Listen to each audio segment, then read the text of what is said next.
हरिओम प्रिय दर्शकों, यदि आपकी मिथुन राशि या मिथुन लग्न है तो ये वीडियो आपके लिए है। और इस वीडियो में हम जानने वाले हैं कि 28 अगस्त 2026 को जो ग्रहण लगने वाला है इसका प्रभाव हमारे जीवन में क्या होगा। प्रिय दर्शकों, ये ग्रहण बहुत ही दुर्प्रभावी है, यानी कि खराब ग्रहण माना गया है।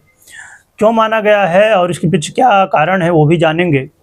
और ग्रहण के बारे में पूरी जानकारी के लिए हमने इसी चैनल में एक अलग से वीडियो डाली है, तो आप उसे देख सकते हैं। और ये 28 तारीख को कुछ बातें इसमें हम समझ लेते हैं, और पूरी जानकारी के लिए आप वो वीडियो देख लीजिएगा। और डिस्क्रिप्शन में भी हम लिंक दे देंगे, तो वहाँ से भी आप देख सकते हैं, या तो एंड स्क्रीन में जब ये आप राशिफल देखेंगे तो वहाँ पर भी हम कोशिश करेंगे लगाने की, तो वहाँ से देख सकते हैं, नहीं तो डिस्क्रिप्शन में आपको मिल ही जाएगा। प्रिय दर्शकों, ये ग्रहण 28 अगस्त को लगेगा। सुबह 8:04 से 11:22 तक रहेगा, और इसका सूतक 27 तारीख की रात्रि में 11:04 से लग जाएगा। और ये ग्रहण बता दूं कि भारत में दृश्य नहीं है, तो भारत में कोई भी नियम लागू नहीं होंगे। हाँ, विदेशों में अलग अलग देशों में ये है, तो वहाँ पर लागू होंगे सभी नियम, तो वहाँ पर आपको पालन करना चाहिए।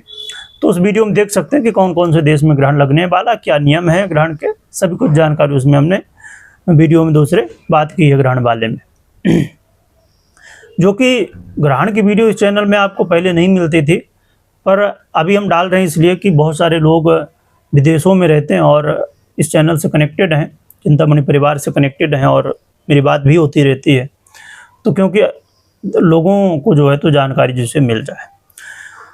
तो चलिए अब आगे बढ़ते हैं और ग्रहण के बारे में समझते हैं। इस ग्रहण का क्यों इतना दुष्प्रभाव रहने वाला है और क्या प्रभाव आपके ऊपर होगा। देखिए, ये 28 तारीख को तो ग्रहण लगने वाला है, परंतु ग्रहण का प्रभाव लगभग 1 महीने तक रहेगा।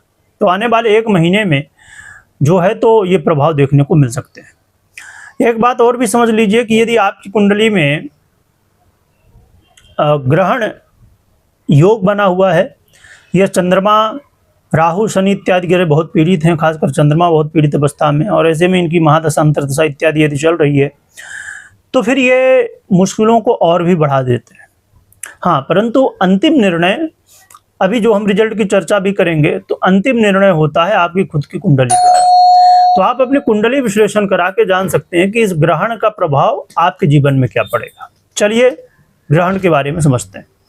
ये ग्रहण बहुत ही ज़्यादा खराब माना गया है। क्यों माना गया है? क्योंकि ये कुंभ राशि के अंतर्गत लग रहा है, एक तो शनि की राशि है ये, और ये शतभिखा नक्षत्र में लग रहा है, जो कि राहु का नक्षत्र है। और इस समय ये 27 तारीख को ही लगभग 1:30 बजे 1:34 से और 29 तारीख तक, 29 तारीख को शाम को लगभग 7:37, तो आप 8 बजे मान के चलिए शाम को, या आप रात मान सकते हैं। तो 2.25 दिन का चंद्रमा का गोचर काल एक राशि में होता, तो उसी के हिसाब से ग्रहण योग भी वर्तमान में बना हुआ है। तो एक तो शनि की राशि में लगना, राहु के नक्षत्र में ग्रहण का लगना, और इस समय चंद्रमा राहु के साथ कुंभ राशि में लग रहा है ना, तो कुंभ राशि में राहु पहले से ही है और चंद्रमा भी अब आ जाएंगे, तो राहु चंद्रमा की युति होगी, इसीलिए ग्रहण योग भी बना। तो यहाँ पर युति भी है, और इसके अलावा केतु की दृष्टि भी है स्वाभाविक रूप से, और राहु, यहाँ पर सूर्य की दृष्टि भी है। और एक बात आप समझिए कि चंद्रमा को मन का कारक माना गया, और सूर्य खुद इस समय इनके साथ हैं, केतु के साथ, जो कि आत्मा के कारक। तो आत्मा और मन दोनों पीड़ित है, तो बहुत ज़्यादा इसमें समस्या उत्पन्न होती है। और एक बात ये भी समझ लीजिए कि ये आने वाले 1 महीने में देश दुनिया में इसका बड़ा दुष्प्रभाव पड़ेगा, जो कि हमने चर्चा अभी राहु के नक्षत्र परिवर्तन के साथ की थी कि देश दुनिया में क्या घटेगा इन 6 महीनों में। तो उसे आप देखेंगे तो उसमें डिटेल में हमने चर्चा की। पर आने वाले समय में यदि कम शब्दों में कहूँ तो AI से रिलेटेड, साइबर से घटनाओं से रिलेटेड, और क्योंकि ये कुंभ राशि में है तो वायु से रिलेटेड, और हवाई जहाज वायु से रिलेटेड ही होती है, या वायु से रिलेटेड जो भी चीज़ें हैं, टेक्नोलॉजी से, सोशल मीडिया से जुड़ी हुई, और युद्ध, और अलग अलग देशों का आपस में मतभेद इत्यादि, ऐसी कई घटनाएं यहाँ पर। और यहाँ सूर्य भी प्रभावित हैं, तो सूर्य की दृष्टि भी है, तो यहाँ पर सत्ता परिवर्तन और राजनीति में बहुत जो है तो उथल पुथल। और ये कुंभ राशि के अंतर्गत है, चंद्रमा इत्यादि सब जो युति है, तो यहाँ पर पब्लिक भी जो है तो बहुत उग्र होगी इस समय। तो ऐसी कुछ स्थितियाँ देश दुनिया में घटित होंगी, बहुत कम शब्दों में हमने समझने की कोशिश की। अब आइए जानते हैं कि आपके ऊपर यानी मिथुन वालों के ऊपर क्या प्रभाव पड़ने वाला है, ये जान लेते हैं। और इसे आप अपने चंद्र राशि से देख सकते हैं। देखा जाए तो ये जो ग्रहण योग बन रहा है, ग्रहण लग रहा है, ये आपके भाग्य भाव में लग रहा है। कैसा प्रभाव होगा? जो कि ये ग्रहण आपको धर्म कर्म से जोड़ेगा, पूजा पाठ से जोड़ेगा, जिससे आपको कुछ बचाव होगा। और ये समय जो है तो कुछ आपको लाभ भी देगा, कुछ अवसर भी कहीं देने वाला है, कुछ ऐसे काम भी हैं जो कि बनने शुरू हो जाएंगे। परंतु यहाँ पर एक बात जो है तो ये आपको समझना होगा कि अपने स्वास्थ्य का ध्यान रखिए, जल्दबाजी में कोई निर्णय मत लीजिए। मीडिया, सोशल मीडिया से जुड़े हुए हैं तो यहाँ पर ग्रोथ तो देखने को मिलेगी, परंतु कई बार अचानक से नुकसान भी यहाँ हो सकता है। खासकर भाई बंधुओं के बीच में वाद विवाद, कलह का माहौल बनना और जल्दबाजी में निर्णय लेने की वजह से कई काम बिगड़ जाना। और इसके अलावा संतान को लेकर चिंताएं, संतान पक्ष को या जो गर्भवती माताएं बहनें हैं तो उनको अपने गर्भ को जो है तो ध्यान में रखना चाहिए, गर्भ का ध्यान रखना चाहिए, क्योंकि इसको लेकर चिंता हो सकती है। और विद्यार्थियों को थोड़ा सा यहाँ पर चिंताएं होंगी, है ना। तो अपने विद्यार्थियों को अपने मन को जो है तो बड़ा स्थिर रखना है। लव पार्टनर के लिए भी बहुत अच्छा इसे नहीं कहा जाएगा। और इन्वेस्टमेंट वगैरह करने से पहले बहुत ध्यान रखिएगा, खासकर जो लोग शेयर मार्केट वगैरह से संबंध रखते हैं। यहाँ पर देखा जाए तो ये जो ग्रहण योग का प्रभाव है तो कई बार आपको जैसे शेयर मार्केट हो या सोशल मीडिया से हो या अन्य क्षेत्रों से जो भी आप काम करते हैं, तो अचानक लाभ और नुकसान दोनों की स्थितियाँ। तो इसलिए हर निर्णय को बहुत सोच समझ के लेना है, बहुत धैर्य के साथ लेना, जल्दबाजी में नहीं रहना।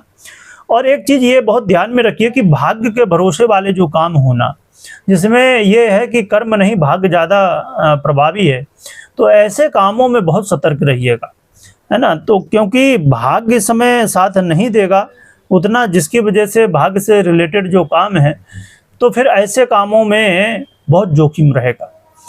तो ये आपको थोड़ा सा ध्यान रखना है। तो ये कुछ प्रभाव यहाँ पर देखने को मिलने वाले हैं। और अब बात कर लेते हैं हम उपाय की, क्या उपाय करने चाहिए। तो उपाय की बात करें तो सफ़ेद चीज़ों का दान कर सकते हैं। चंद्रमा से रिलेटेड जो चीज़ें हैं, जैसे चावल हो गया, शक्कर हो गया, दूध हो गया, आटा हो गया इत्यादि, ऐसी जो भी बहुत सारी चीज़ें चंद्रमा से रिलेटेड हैं, शक्कर हो गई, तो ऐसी चीज़ों का, दूध है, दही है, इन सब चीज़ों का दान कर सकते हैं।